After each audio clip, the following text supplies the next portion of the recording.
You're listening to Rabbi Aryeh Wolbe, Director of Torch, the Torah Outreach Resource Center of Houston. This is the Jewish Inspiration Podcast. All right, welcome back, my dear friends, to the Jewish Inspiration Podcast. This is going to be our third installment on the topic of Jewish pride.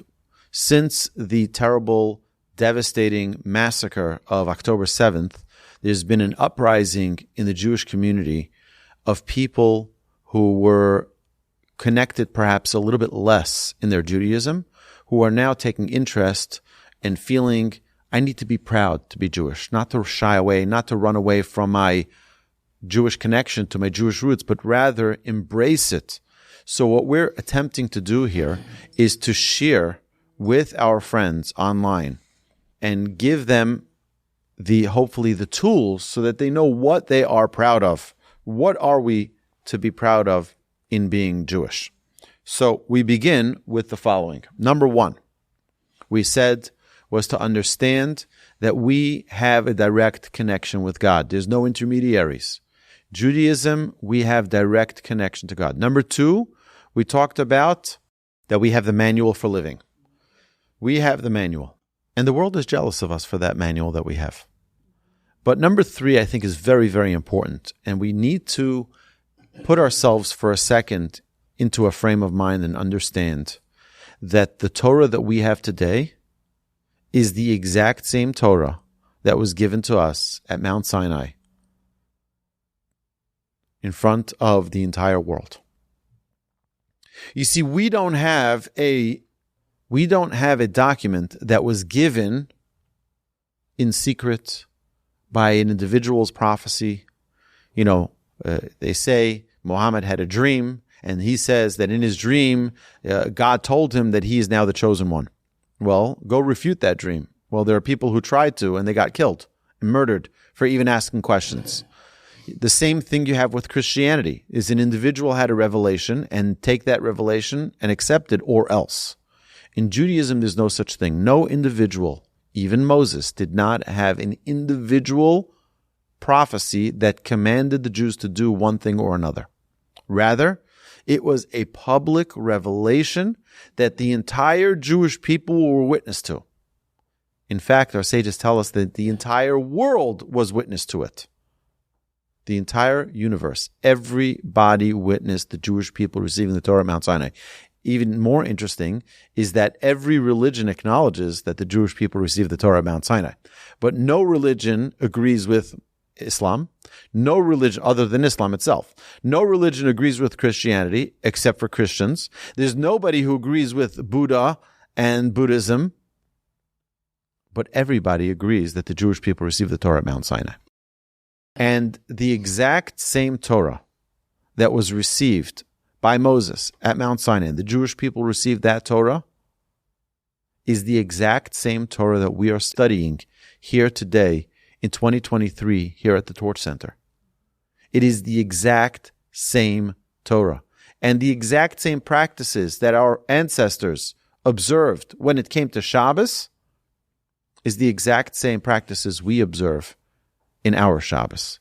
And the exact same practices that our ancestors had with all of the mitzvahs of the Torah, exactly how they donned Tefillin and the lighting of the Shabbos candles and the praying 3 times a day. The exact same practices are being done today. Nothing changed. Now, you have people who will say, well, we need to reform Judaism to relate to the modern world. Those are ancient people. Those are ancient people who don't understand how modern the Torah is and how the Torah is relevant today exactly the way it was then, and that the Torah is incorporated into modern culture by its original giving. You think God, who created heaven and earth, doesn't know about technology? You think God doesn't know about LED lights? You think God, who created heaven and earth, he doesn't understand sound waves? We need to reform Judaism in order to create a Judaism that's relevant. The only way you can get to such a conclusion is if you take God out of the picture. If you take God or don't believe in God to begin with, then you say, oh, God just missed the boat. He doesn't understand that our modern culture is different. And we have technology. And God didn't know what technology was when he created the world. He never imagined that we would discover, really, God created it. What type of nonsense would that be? For God to create the heaven and earth, to create all of the technology that's here today, which wasn't discovered. Just an amazing Chavetz Chaim. The Chavetz Chaim who passed away in 1934 was asked, why is there such an incredible, and this is back, again, he passed away in 1934. So this question probably happened 15, 20 years prior to his death. And they asked him, why is there such a revolution of technology in our generation? Because you had the locomotive, you had the big printing presses. It was unbelievable. And you know what he said? He said, so that there can be an abundance of emunah in the world. Emunah means knowledge of God. There should be an abundance of God's presence in people's lives. Because imagine this. Here we are sitting in Houston, Texas. I have a couple of pieces of plastic in front of me. They're called cameras. And imagine that these pieces of plastic can now display the image that you are watching right now, wherever you are in the world. And the sound waves that you're listening to right now can be played all across the globe. It can be played on the moon. And you think that this piece of plastic that records this content is greater than God? You think God can't see? This is what we say in Psalms. King David says, you think the creator of the eye can't see? You think the creator of the ear can't hear? You think the creator of MP3 recorders can't record what we say and do? Yodea machshavos. God also knows our thoughts. God knows what we're thinking.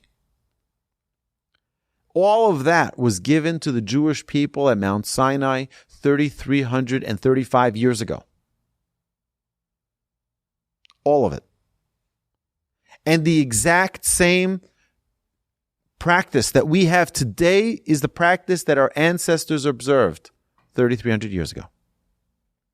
So for us, every single one of us listening, watching at this moment, just know that you have the opportunity to be a link in that chain that goes all the way back to Moses at Mount Sinai, to our ancestors standing at the foot of Mount Sinai, receiving the revelation.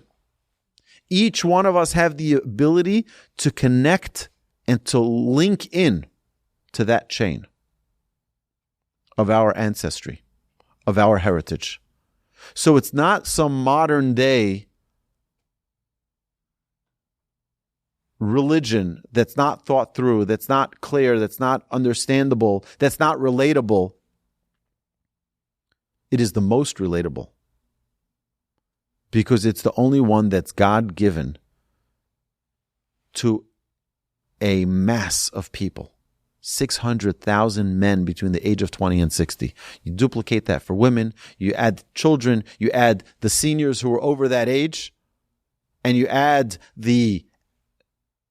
those who joined us, the oncomers from the Egyptian oncomers, and you're talking about over 3 million people who witnessed with their own eyes the lightning, the thundering, the revelation at Mount Sinai, the giving of the tablets. My dear friends, this belongs to each and every one of us. This is ours. This is our heritage. This is our gift that was given to us for us to feel a closeness, for us to feel a relationship, and for us not to neglect in our day-to-day lives. For us to find a way to connect in the greatest way that we can. My blessing to each and every one of you, and myself included, is that we merit to grow and connect every single day to become more connected with God, to become more connected with our Torah, to become more connected with our relationship with Hashem. Because after all, every single mitzvah that was given to us in the Torah is a tool to build our relationship with God. It's just like you have People who travel around the world, they collect souvenirs. What do you need souvenirs for? Is that going to make you feel like you're in Switzerland again? No. Is that going to make you feel like you're by the Eiffel Tower? No. But the reason I do that is so when I look at that miniature Eiffel Tower memorabilia that I bought, when I look at it when I'm back home, it'll bring me back the memory and the recollection of that experience. I'll be able to, you remember that we did this, you remember we did that. That's why people buy stickers. This car climbed Mount Washington, and this car, right? People do that so that they can remember and they can recall the experience. So where's our souvenir for Mount Sinai? This was a real question. The Jewish people said at Mount Sinai, 1 second, this was the most incredible experience ever created in the world. Ever revealed to mankind. And now how are we going to bring back this memory? How are we going to be able to recall this experience? The Jewish people said to Moshe, we need something. So Hashem gave us 613 souvenirs. And those are the 613 commandments that we have that are able to be utilized to connect to God in the deepest way possible. This is what we have. This is the gift that God has given us. 613 souvenirs. Now, someone can say, well, that's a little bit excessive. Don't you think God could have been okay with just 10 commandments? Or just one commandment? 613? So you ask people who go travel around the world. It's like, isn't it enough to just have, one from the United States? You don't need from Niagara Falls and from Mount Rushmore and from the Colorado Rockies and from Los Angeles and from Vegas and from wherever else you went and NOLA. You just can have one and it's enough. No, because each one is its own separate experience. Every mitzvah we perform is our own experience that we're able to connect to godliness on a whole new level. So when one puts on tzitzis, and when one lights Shabbos candles, and when one kisses a mezuzah, and when one puts on Tefillin, and when one keeps Shabbos, and when one prays, it's all unique experiences. Each one is its own individual recollection and clarification of that relationship between us and God. So if you want to know why to be proud, why should we be proud to be Jewish? Because we not only have a direct relationship with no intermediaries, and we not only have the original manuscript, we have the original, authentic tool to connect to God, and that is the Torah. It is the only religion that has a national revelation in front of multitudes, where the Torah was given, where God says each one of these has the opportunity and potential to bring you all the way in front of the Almighty, to have the greatest clarity of our beautiful relationship with God. Hashem should help us all, that we should merit to connect with God in the greatest way possible. Have a magnificent Shabbos. You've been listening to the Jewish Inspiration Podcast, a Torch production. Become a supporter at torchweb.org, because your assistance enables more Torah learning around the globe. To find more lessons offered by Torch, please visit torchpodcasts.com.